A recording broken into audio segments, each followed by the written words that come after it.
In die Tondelsportnuus gaan ons na Formule 1 en dit is opwindende 2025 seisoen. Dit is nou meer opwindend want die Qatar Grand Prix is dit Max Verstappen wat gewen het, McLaren se Oscar Piastri tweede en dit is Lando Norris ook in die McLaren was vierde en dit is Williams se Carlos Sainz wat derde was. En dit beteken dat enige van die twee manne van McLaren en Max Verstappen kan nog komende naweek die titel wen. Is die laaste ene van die jaar.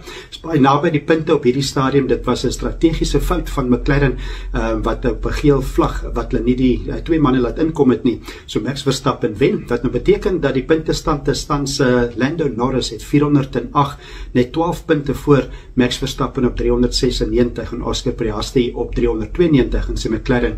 Lando Norris het 'n eenvoudige taak komende naweek. Hy moet eerste, tweede of derde kom. As hy eerste, ten minste derde kom of tweede of eerste, dan wen hy die titel, die kampioenskaptitel van 2025. Maar as hy vierde kom en Max Verstappen wen, dan gaan Max Verstappen die kampioen wees vir 2025. So baie opwindend. Oscar Piastri kan natuurlik ook nog wen as hy wen en van die ander twee eindig laer af op die punte. So dit is komende naweek is dit die Abu Dhabi Grand Prix, baie opwindend. Dit is in die Tondelsportnuus.